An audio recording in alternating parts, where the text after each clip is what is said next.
I'm Al McFarlane. Welcome to the Conversation with Al McFarlane. I'm glad to be here and glad to have you along as well.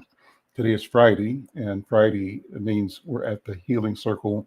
And as always, we're promising a robust conversation, a great time. Before I begin, I want to thank our sponsor for today's program and for a number of our engagements, and that is the Build Wealth and 9,000 Equities program. Build Wealth and 9,000 Equities, helping 9,000 Black families own a home. Information at 9000equities.com. And it's worth your while to check them out. If you're interested in getting a home, becoming a homeowner, this is your path, your partner to help you achieve that goal. Well, also, before I begin, I want to invite everyone to let somebody know that we're live right now. Use your networks, your contacts, your list, and say the conversation with Al McFarlane is going on right now, that you should join. You should also become a subscriber. We're inviting people to connect with us on our YouTube page, Insight News YouTube. Though we're streaming across several platforms, we're streaming on the Insight News YouTube page as well as the Black Press USA YouTube page, streaming on Facebook, on Twitter, and on LinkedIn. And no matter how, well, I guess we're not connecting on Twitter right now, but we will again. But no matter how you connect with us, we appreciate you, appreciate the connection. We want to grow it.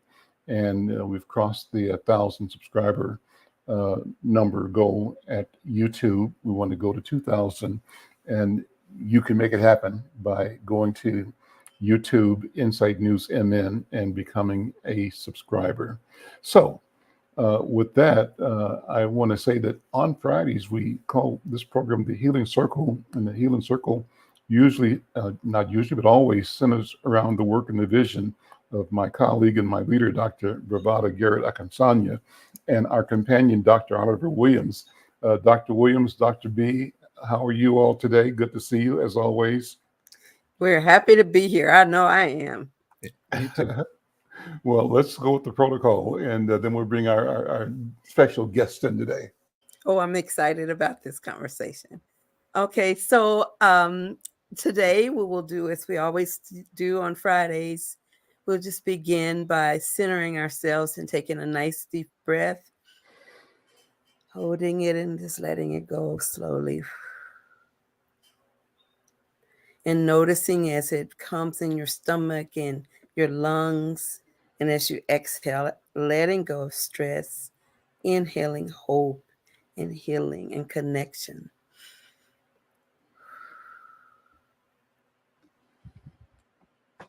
Just quiet your spirit. Now take a moment, as you will, to notice the chair beneath you that is supporting you. You may open your eyes and look to your left. Look in your center, look to your right. Look behind you and notice that you're safe. And once again, resume by breathing in and letting it go.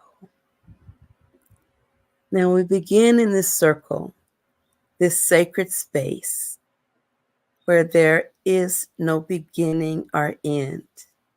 That's why we, as an African people, we meet in circle so that there is no hierarchy and all the power is shared and everyone has equal access to voice, which is the center of the circle. When we sit in this circle, we honor and remember our elders, because those are the shoulders we stand on. Because somebody hoped our way, prayed our way, worked our way into existence. And we sit here, the embodiment of centuries of dreams. And as we honor the elders, we have to honor our ancestors, because those were the shoulders our elders stood on. And those shoulders for generations have defined and redefined and healed us. As we honor our ancestors, we honor them because they are closest to the Creator. So as we sit here today, honoring our elders, honoring our ancestors, knowing that all life begins, ends in a circular recircling process. We honor this moment, the, the honor of the presence of now. And we invite everyone to know that you're here. In the circle, we use a talking stick.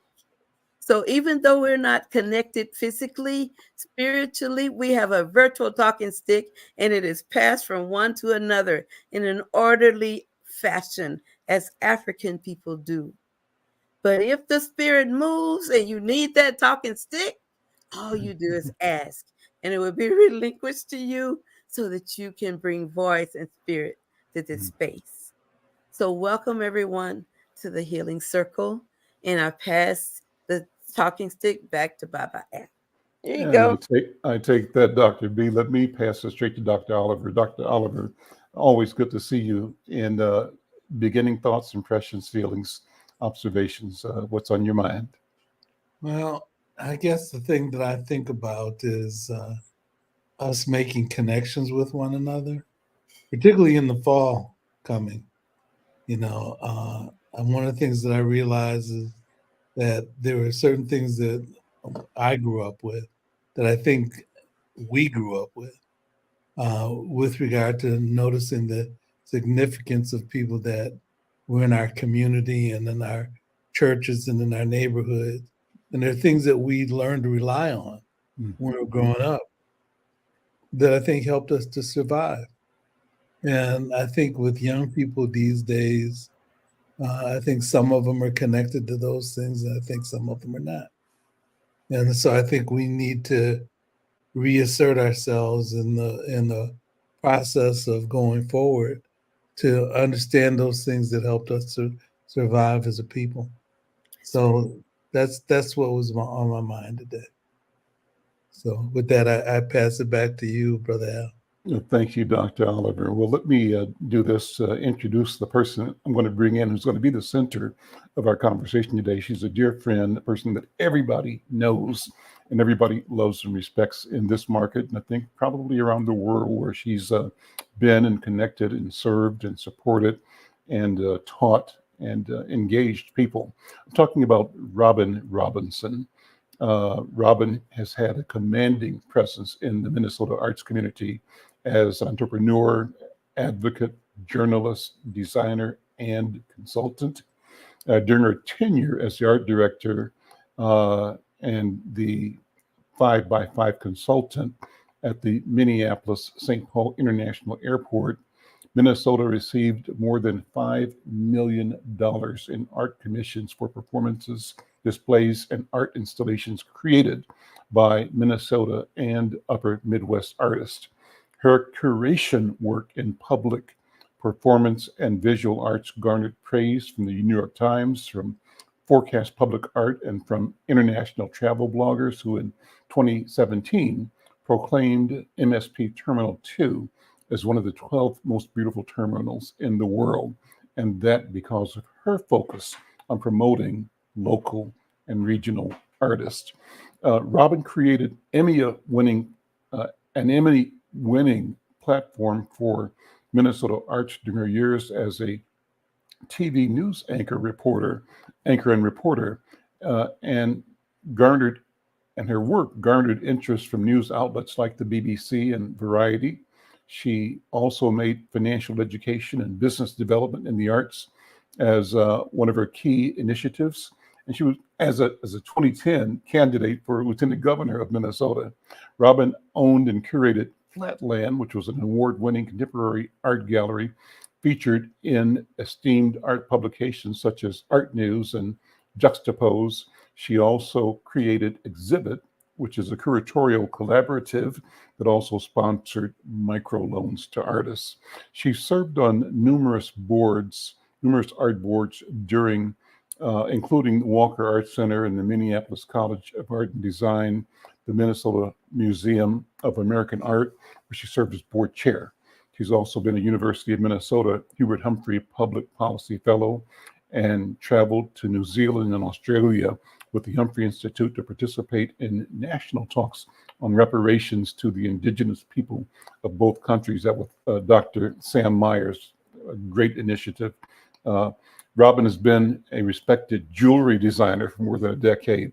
Her Rocks jewelry line is sold by shopping networks, major department stores, and museums such as the Studio Museum in Harlem, the Plains Art Museum, the Lewis Museum of Maryland, the Walker, and the Minneapolis Institute of Arts. She's also a freelance writer for Artful Living and Art of the West magazines. Robyne, you got it going on. You always have. So good to see you. Welcome to the conversation. And I'm only 21 years old. Isn't that amazing? That's phenomenal. Well, Hi, everyone.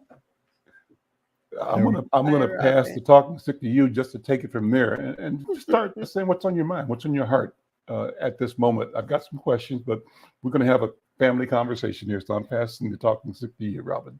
I have to say that Dr. Akinsanya, she made me feel like I'm talking to family today. So I'm just absolutely thrilled and blessed to be here with you all. And you know, it's good to be back in Minneapolis, even if it's for a short time, because it recharges my soul. So much has happened in the Twin Cities for me in my career, but there's always something that is powerful about the Twin Cities, because I think people sometimes forget that much of the creative spirit that is seen in many of the companies around the country incubated in Minnesota. And so you always have this bubble up of creativity. I've been like running from person to person and place to place, and there's nothing but ideas about this city and how to make this city even more exciting than what it has been over decades that I have been here. So I'm just thrilled to be back, Al, and I'm just so glad to see you, Grandpa. Congratulations. Yes. Thank you. Well, talk about the Coliseum. You've got a press release out recently talking about public art as the key to 5x5's transformation of the historic Coliseum building. Let's go into that. Let's explain it. Lay it out. For those who are from the Twin Cities, they know that the summer of 2020 was a very explosive time in the Twin Cities with the death of George Floyd and the subsequent protests that happened after. Some turned violent, and unfortunately, one of the main areas that was hit was the business district of the Longfellow neighborhood. The Longfellow has an extensive history in politics and the retail and finance areas of Minneapolis. And so when that area was hit, a lot of long-standing buildings in the community were destroyed, some of them century-old buildings. The good thing about the Coliseum building is that the Lake Street Council had the presence of mind in 2005 to reinforce the building and really give it steel bones. So when some of the buildings went up in flames, the Coliseum survived. And it was through amazing people who had the foresight at redesign a community organization that was active in redevelopment of properties, saw the opportunity to save this building. And it was through a consortium of women developers and business owners that really brought this building back to life. And so all praises have to go to the architects, Alicia Belton, Janice Dowling, another consultant, Taylor Smaradkova of Redesign, and Chris and Chanel Montana of Denord Spirits. They brought the building back to life, and they brought me on the project because they had the vision to see that they wanted the community to know that there was someone who still cared after the fire, that there was hope coming back to the community, to reinforce the resilience that this community has always had and the history of it.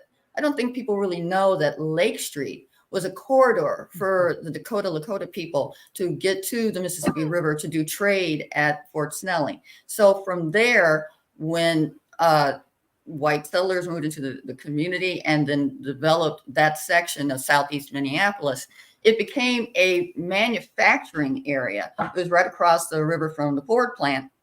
And so a lot of World War II mechanics went on in that corridor, and it developed families, it developed retail, it became a very powerful part of the city. And it wasn't the first time there have been protests and actually violence that happened, because there are a lot of machinists union strikes in that part of town. So they brought me in to try to really kind of ideate and think about how we could include art in the process of letting people know that this was community over corporation. This wasn't going to be a carpetbagging situation where outsiders came in, that this was going to be homegrown. And I think at the time, people know that this was during COVID. And so I don't think that many cities had the resources or really the vision in a really extraordinary, unexplored time as to what to do for communities. And so many of the communities had to rely on themselves. And so money that was coming into community came from artists who had grant money, but a lot of venues were closed. They could not perform. So they took that money and put it back in their communities, doing mindfulness, yoga in the streets, painting Black Lives Matter signs in the streets. All of that, the murals, all of that gave people the hope and idea that they were a people that were committed to seeing the future. And so I took those ideas and we worked with graphic designers of color in the community that lived in Longfellow or worked in Longfellow or from the Twin Cities. We worked with True Art Speaks and Tish Jones and poets in the community like Seymour Perspectives, Isha Kamara. We took the history from the Minnesota Historical Society, gave that to the artists and the graphic designers and let them fabricate, let them ideate. And so we had poetry, we had the words to tell people that we cared, that we're there, that we believe in your resilience. And then we had the images that really inspired people. And we took all that, and thanks to sponsors like 3M, we put that on material that allowed the building to heal. So people, if their windows got broken, it wouldn't collapse into the building. It would keep the windows in place until the whole pane could be replaced. And so we wrapped an 82,000 square foot building in a banner, like a bandage. And so it gave the building time to heal, and it gave the community, as they drove through that corridor, as they walked through that corridor, as they lived in that corridor, the words and inspiration to let them know that help was on the way, that we're healing, and that we're here with you. And do we have pictures of that to show? Or if we don't, maybe you could send them over to Cooper. I will definitely make sure that Cooper gets them. Okay. But, you know, I'm so pleased that Al, you know, a lot of times people, when they don't feel that they have a voice, that's when you see destruction. And this mural was never touched around the whole building. Since then, we moved on to phase 2, and we had Kata Golan with Kata Creative install murals on the exterior of the building, and there will be on the interior, but it's a mural that's called As We Rise, We Lift. And we wanted to instill that message to people that this neighborhood is coming back and is being supported. And so on the exterior, all the way around the building, you have messages of hope, you have messages of history. And we also worked with Save the Boards, and were able to have them donate several of the protest boards from the riots as inspiration for people who visit the building and a sense of history. So the whole idea is to make it a beacon of what I consider the 21st century civil rights movement. It is the epicenter of that. And it also provides emotional equity. And that's important to me. Emotional equity means when everybody does emotional equity, we all do it. It's like, that's my church, that's my school, that's my hangout where I used to be in high school. We sit and smoke cigarettes on the benches over there. Everybody has a connection to that fabric that gives them a sense of identity, a space that they feel safe and wanted in, a place where they feel that they are their most creative and at their best. And so emotional equity is the big tie in everything that I do in public art and everything that is in public art, because we want people to always know that it's tied into the community. It's there for you. You are a part of it. And trying to get people to participate in the process to create public art gives people the opportunity, if they have nieces, nephews, children, friends, they can walk down the street and point to and say, I helped with that. I help make my community better. And that's why I am always in a public service role. I was raised by an activist and an alderman in Chicago, and they always say you give back, you make sure that your community is fed. And so whether it is TV news or public art, this is the role that I feel that best serves the community that served me. That's awesome. I love that you begin with sort of remembering and acknowledging the presence and the equity, the ownership of the land, the stewardship of the land by indigenous native communities. And you refreshed in my mind, at least I'm going to ask you to go back into it a little bit, that the Lake Street was a trail. And Right. as you said that, you said it went to the river, but actually it starts over at what's now Bidet McCoska. Makaska, Yeah. which was called Calhoun Lake for a number of years. And so the thought that Lake Street itself begins at Bidet Makaska and goes to the river, and that simply is an acknowledgement of a historic, movement of the people that's natural and organic, and to recognize that that's what Lake Street, the name, was implanted on top of is important. Talk about that connection with the native and the question of equity and ownership by the stewards of the land, the native communities. Yeah, I've been doing a lot of writing in the last couple of years for like Art News and talking about the Native American Renaissance that we are undergoing. And I talked to several people in the community in New Mexico, and they say, it's no coincidence as the world is falling apart that the Native community is rising again, because they've never stopped their path. Their path has been straight. While chaos may be all around, their path has been straight, whether it's been a healthy path that supported them or not, they stayed the path. And so now we're starting to hear more stories about what the Native contributions have been, not only to the land, but to the community. And so in doing research with Forecast and with the Minnesota Historical Society, most people did not know that at one time there was a pamphlet that you could pick up on the street and told you all about Lake Street's history. But I'm sure the resources are difficult to maintain that.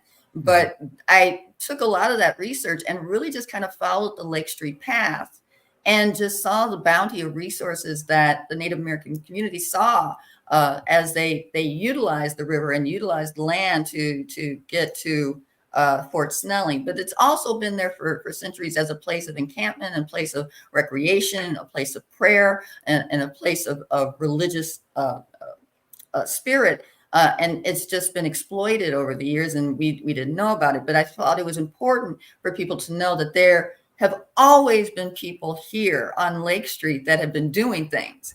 And it's not new, but it's a new version of what we've been doing to add to the creativity of Lake Street. And I think if you've been here long enough, the evolution of Lake Street, that there were a lot of Norwegian families and German families that are along Lake Street. Then African American families moved in. Then Hispanic families moved in. Now it's a melting pot of Native American community, Hispanic families, Asian families, Black families, and it's taken off and exploded. And I give a lot of credit to the Hispanic community right around the lake in Chicago area, and the Mercados. And if you spend any time in the Southwest, you get to see how art is a very important part of the culture there. It's a very vibrant culture, and it's constantly telling stories. I think people that are very close to the center of their culture, and we don't have a lot of money, we find ways to create the beauty around us.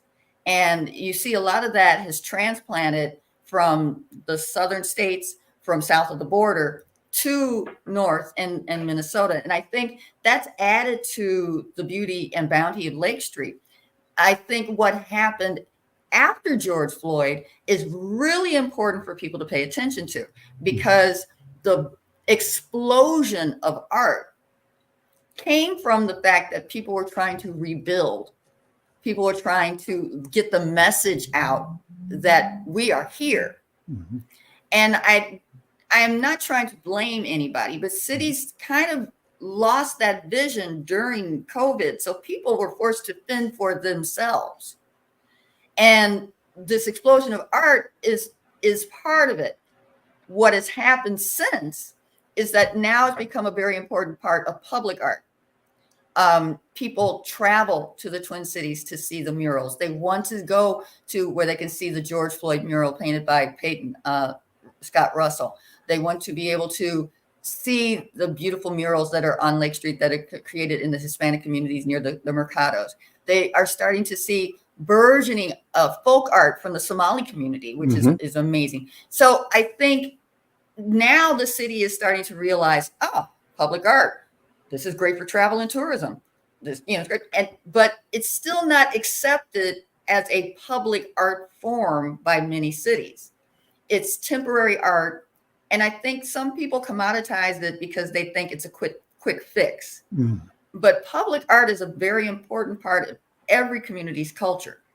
And I think what we're seeing on Lake Street from the west end to the east end of Lake Street is really a renaissance in people power, because it's the public's decision what public art is, not administrators. Administrators can advise and listen and help participate, but that's really not our role to tell people where public art should be. We are tearing down statues because we don't want to tell people what public art should be. So we need to listen more to people to hear what they think public art is, embrace what is new public art to people, and really listen to the fact that public art is all about communication. That's really the most important to me as a journalist and an art supporter. Murals are the 21st century form of communication for most people, as we have a global movement of people and people are moving to many different places. Public art can tell you the message of what is happening in that community without you having to know the language. And it can gives you the opportunity to decide if you're going to participate and help and be a part of. And so that's why I'm constantly talking about the preservation, the importance, the meaning of public art and its emotional equity. It's really important for us to have representation. It's important for us to be able to have our own voice. It's important for it to be seen as a financial commodity that pays the community back. And so that's why I think what's happening along Lake Street is really important right now.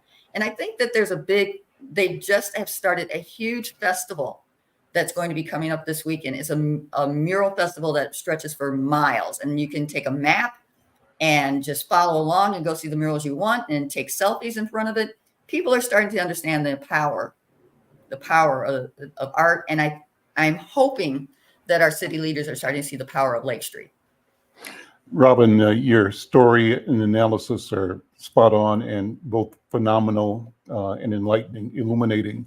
As you were speaking, the thought that came to my mind was that you described the pivotal moment of what's the right word for it, of transformation that occurred both in the city and in the country, that occurred in individuals' lives and in the culture. And the symbolic of that is the event of the murder of George Floyd and the things that followed in terms of the community bringing voice of discontent, of anger, of angst, but also in the process, as you've described it, voicing those feelings through creativity, through resilience, and the art and the outpouring of art reflects that commitment to the sense of knowledge of the regenerative process, right? Yeah. The regenerative process that really is at the core of existence and of life itself. And so what the words that came to my mind as you were speaking, Robyne, was that in this span of time, the community, here's words I take from Greg Carr, Professor Dr. Greg Carr from the Africana Studies Department at Howard University. There's been a jailbreak. We have broken out Yeah. of the strictures of a perspective that is probably described as patriarchic or patriarchal, and we've allowed ourselves to examine other modalities, other ways of assembling the world. And for us as people of African descent, an Africana way of knowing is one that, again, is based on an understanding of the principle of life itself, of regeneration, and of infinity and its presence in every moment.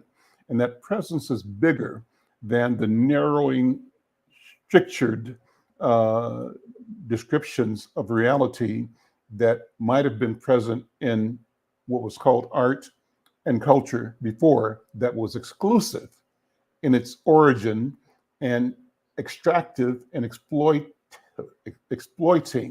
what's the right word for that? Cultural appropriation, right?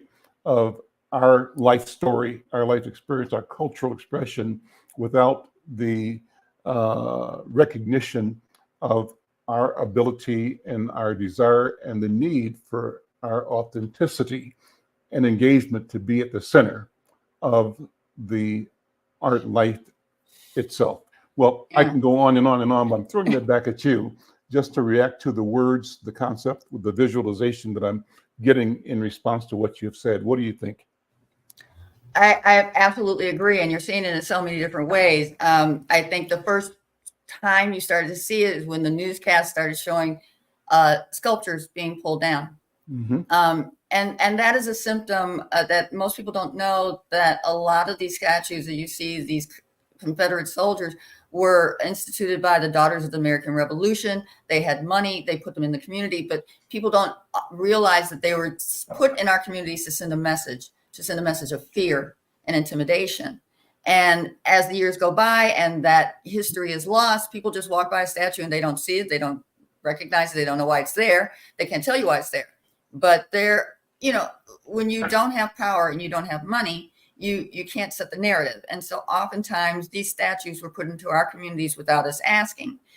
When George Floyd's death hit with so many people, they saw it as a rallying cry.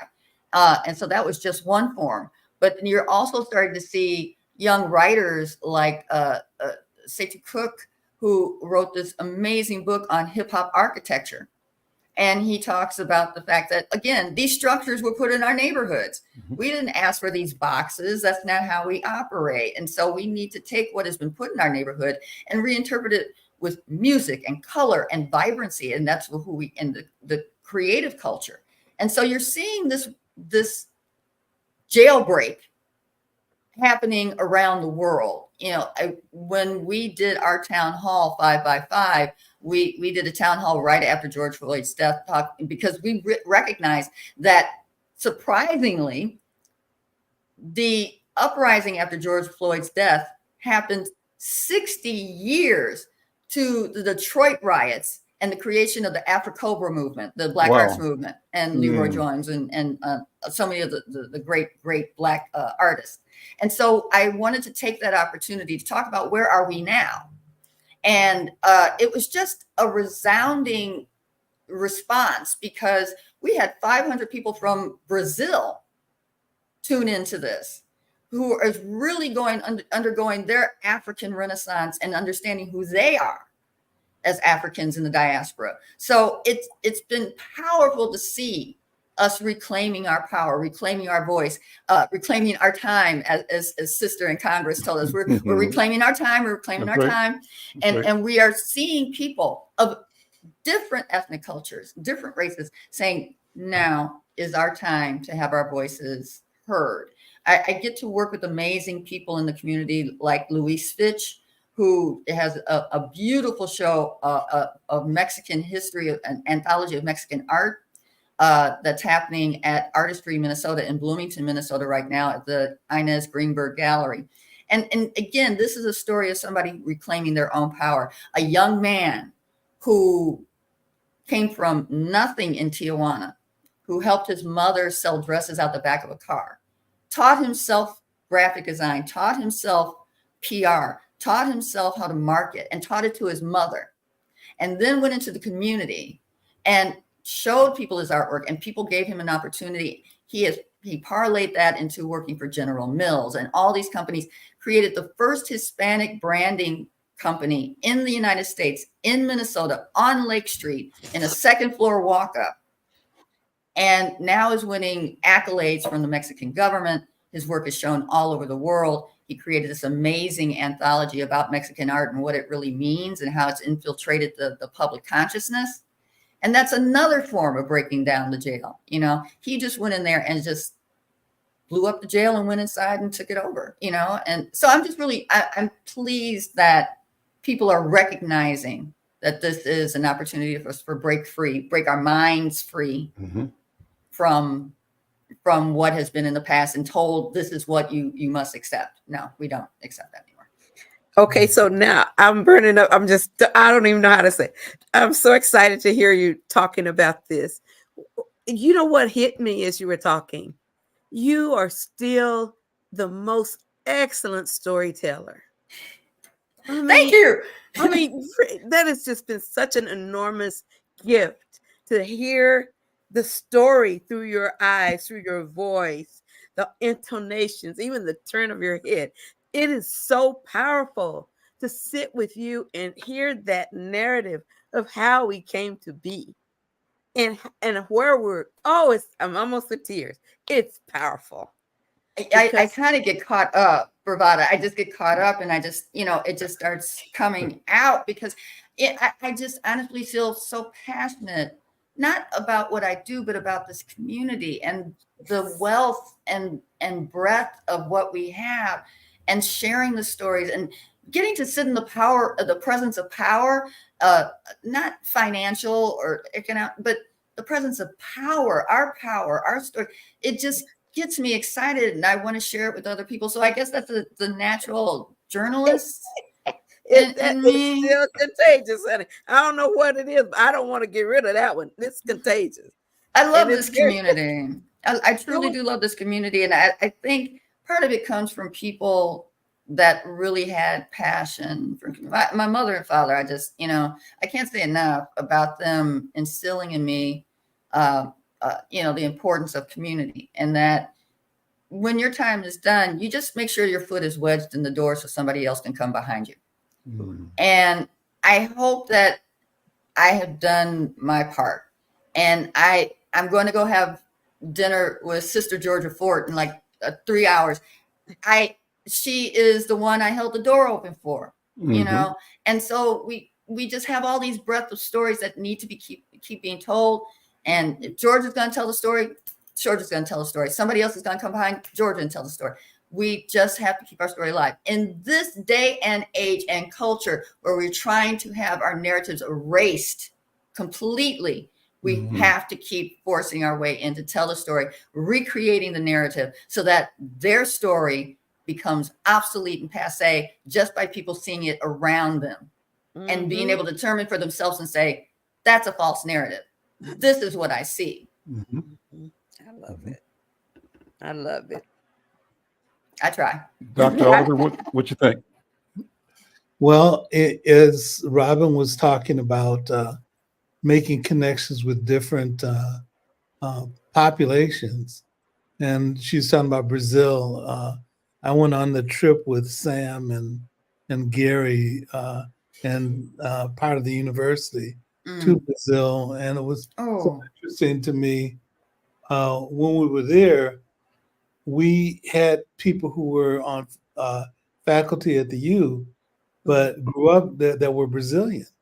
And we ended up going to see the connections between Africans and Brazilians and Native Americans or Native Brazilians that intermarried. And they intermarried because they were being oppressed. But we also had a chance to hear the story of African slaves that ended up intermarrying with the slave kidnappers and holders. And wow. And hearing the story was interesting. I said, so what made them do that? I said they were being altruistic and decided that it was important to let people be free and to have a different vision of the world. They said no, they didn't want to get killed, so they needed to marry in to the African groups in order to be able to be safe. But even hearing that story, they gave the land to the church, and the church divvied up the land because they didn't want to outright give it to the slaves. But they talked about how that was regions of the country that ended up evolving over time, even to today.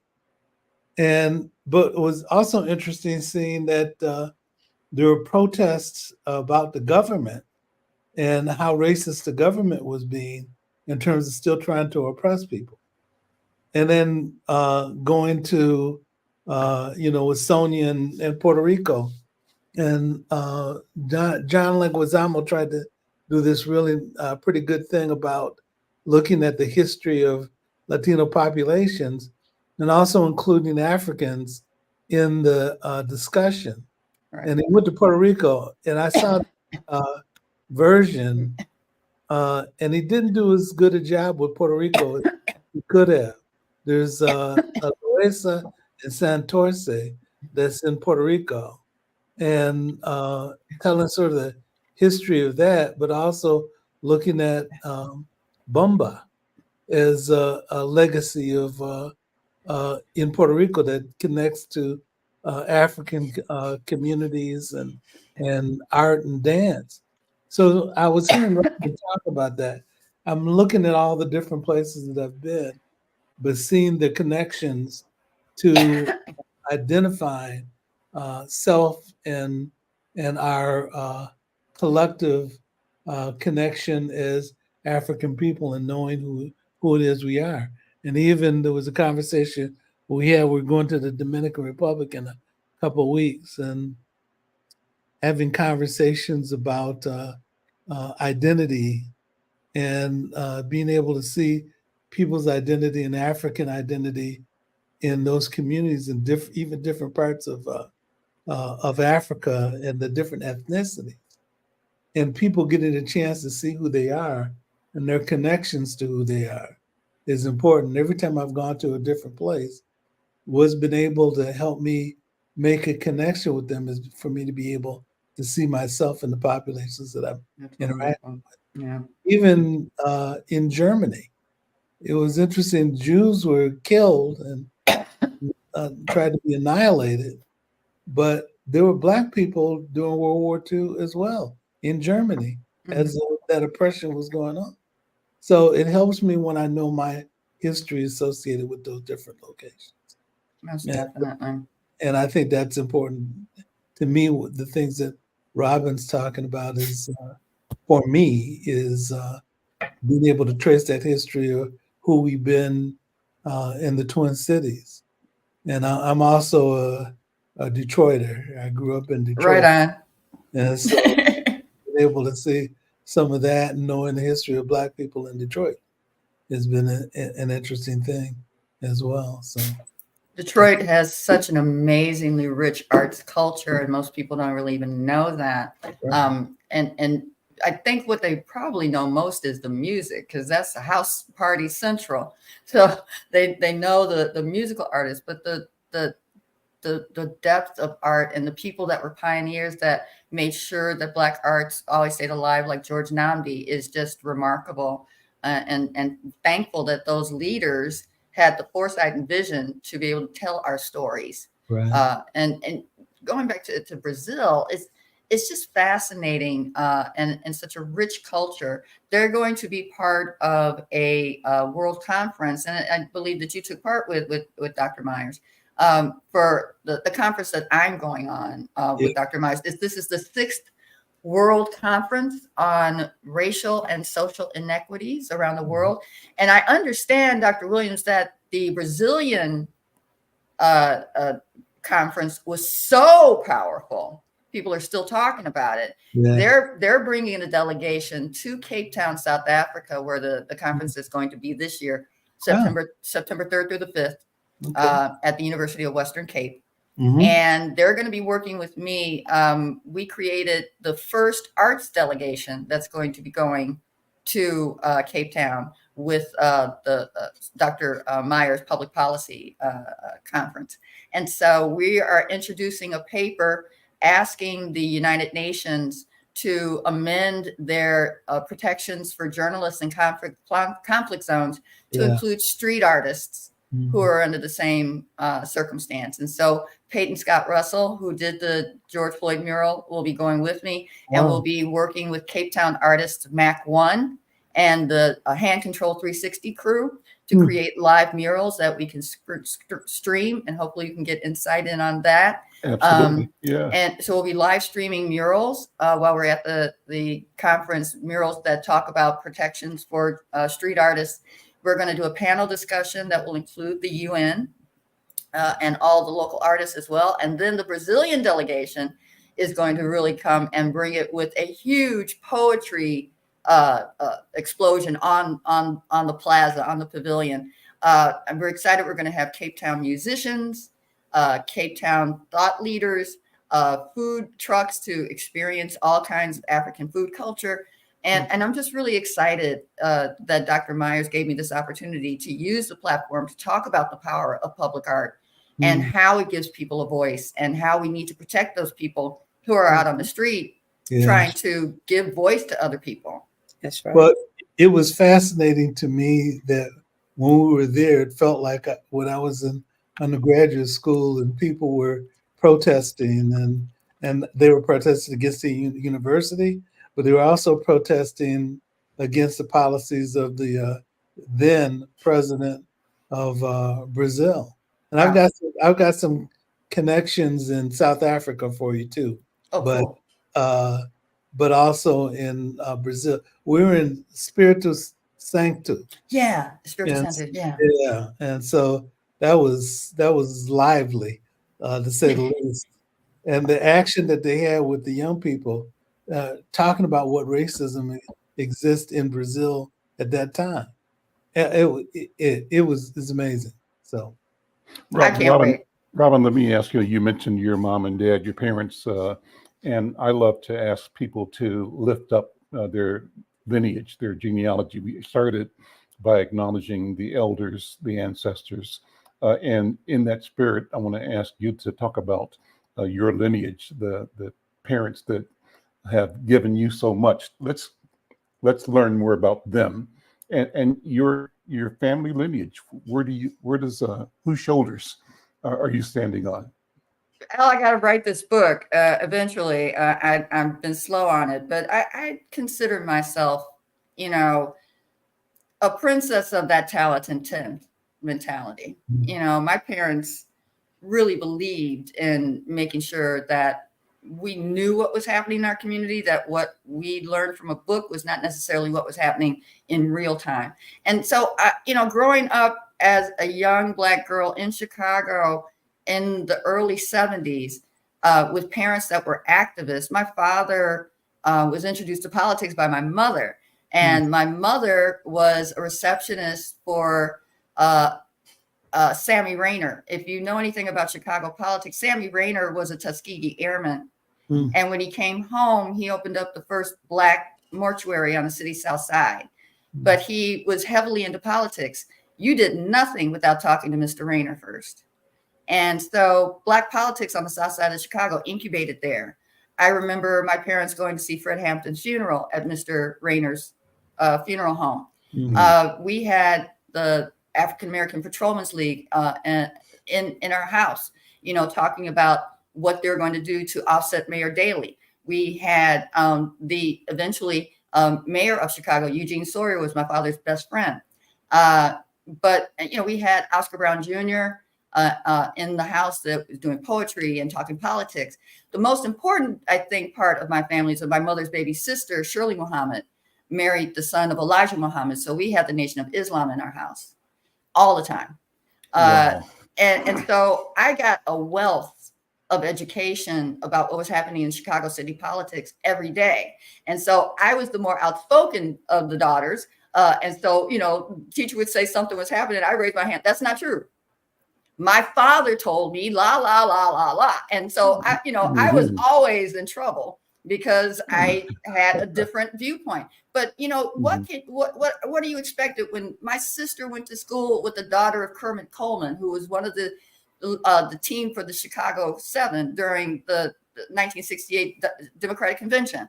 So yeah, that was my upbringing. And so, you know, I wanted to do something always to give back to the community. And my parents just instilled that into me. And when I came to the Twin Cities, it was a time of change. Tysel Nelson had just been murdered. That, you know, that was the culmination of what is really kind of, again, happening in the Twin Cities. But that's where I got my first interviews with a very young Keith Ellison, who was still in college in law school, who was leading the protests against the police at the time. You know, it was a very fertile time. It was Reverend McAfee, you know, and Spike Moss, and they were leading the headlines every night. And then, you know, I'm sitting in the middle of Sharif Willis and all his vice lords, and they're talking to me. And then when Minister Farrakhan comes to town, it's like, yes, you are a little cousin. Come here, come talk to me. So, you know, it was the opportunity to really give voice to my community, to do what my parents taught me to do, to make sure that you keep that foot in the door so that people have a voice. And it was a lot of me in my youth and exuberance trying to be a disruptive cog in the machine, but try to do it with grace. And so that, you know, the man better than the man knows himself. And so that you can paint a face on it that people will actually listen to what you're trying to say. I really think very strongly that the reason that I had strength in the community is because of what my parents taught me. And they taught me that you just don't go into a community and you take their resources and you leave. You become part of the fabric of the community. And so that meant talking to the women's community, Black community, Asian community, gay community, and gaining their support, letting them know that even though I may work for something that may not be trusted, you can trust me to try to get into the machine and make sure this story is told in a proper way. I think the word fierce also describes you, Robyne. You were known for speaking out and being clear, being unambiguous, right? Straightforward. And there's a clear. difference between fearless and just not recognizing you should be afraid. I think that's really the difference. I never really felt that I should be afraid of anything. It just happened, you know, and I just happened to be honest enough to say it. I remember a couple instances, just as an aside, real quick, to talk about some of our community greats. When I did my first interview with Jimmy Jam, his people are all like, don't talk about his family life. Don't talk about his family life. And the more you tell me not to do something, it's not intentional. I swear it's not intentional. It's just that I am going to ask about it. And the same thing with Prince. People don't talk about this. Well, I'm just going to naturally talk about it. And the funniest thing that happened with Prince, it was one of those, you know, crazy things where he was talking and I lost my train of thought because I kept staring at his feet. And it just blurted out, what size shoe do you wear? But he turned it into an amazing experience. He's like, okay, come here. So he takes me by the hand and we walk through the studio and we go up on the riser, the stage, and he goes, okay, put your foot on the wah pedal. I was like, okay, put my foot on the wah pedal. See, it's too big. It's too big. I put my foot on the pedal. It's the right size. Right size. You know why? Because it's ordained by God. It's ordained by God. Now, okay, brother, I'm sorry. Okay, you got me. You got me. All right, I'm done. So yeah, you know, sometimes just not having a filter is good. You mentioned our friend Spike Moss, and pull up the cover of this coming Monday edition of Inside News, Cooper. We were part of the celebration of the renaming of Plymouth Avenue to Spike Moss Way that happened this week. Wow. And this little report we called Poetic Justice. And the story leads with the idea that, the way was at 1925 Plymouth Avenue. It was Yes. destroyed by the city deciding to put the fourth precinct where the way had been. And so we called that a power move, right? Telling, as you said, telling people, what we have to believe, that really is like putting statues up, right? Reinforcing their narrative and their power. And so when this street was renamed and the gathering in front of the fourth precinct, giving the fourth precinct a new address, it's now 1925 Spike Moss Way. Oh, that's so That, funny. I say, is a power move in response. And it means that we're up, and I called it poetic justice, right? That's what it is. It is. It Yeah. is. It's just amazing how, it all comes full circle. It all comes full circle. And I think you're going to see the same thing with the relocation of the precinct over in Longfellow too. It's going to, it really says something when the community stands up for itself and says, we're reclaiming our power, and this is how we're going to reclaim it, and give a little sting to it too, a little bit. Some of that is kind of fun as well. Well, Dr. B, let's focus for the last few minutes here on the process of healing and what healing does, and what art and healing, how art is a companion or process or system that allows us to heal. What do you think?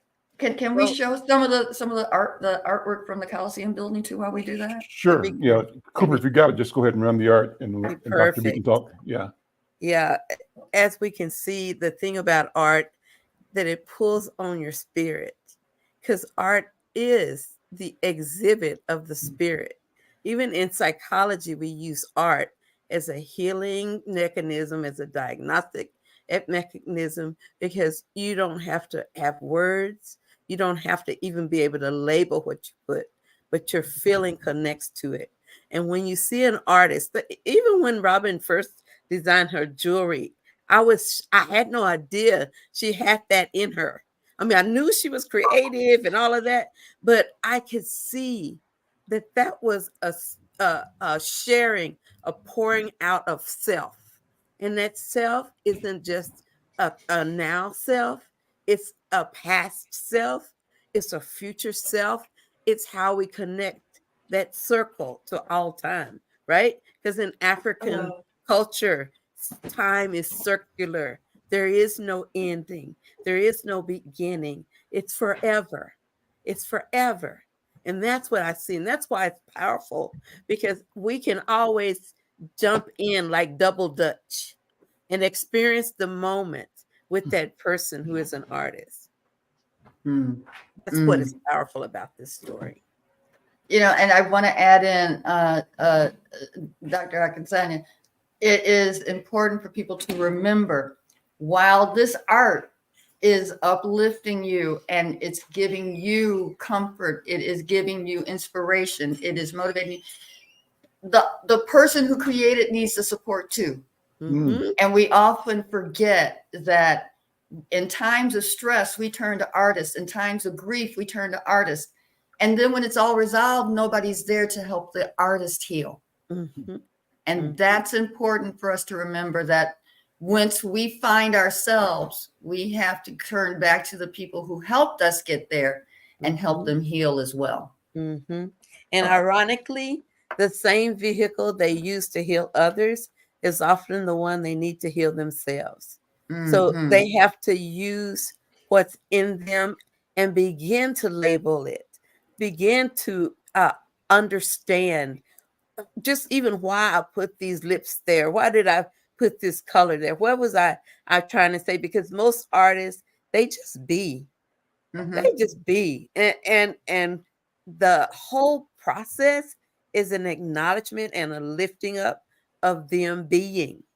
And that's what I like about this whole representation of art, this whole discussion we are having today. It's so exciting, because I don't care who you are, your art is your art. And no matter what you do, there can never be another person who strokes that brush or that pen or stretches that metal or that silver to be what you made it be.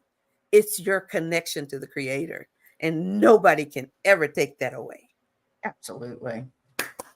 Yeah. Thank you. I got so motivated, I'm knocking the camera over.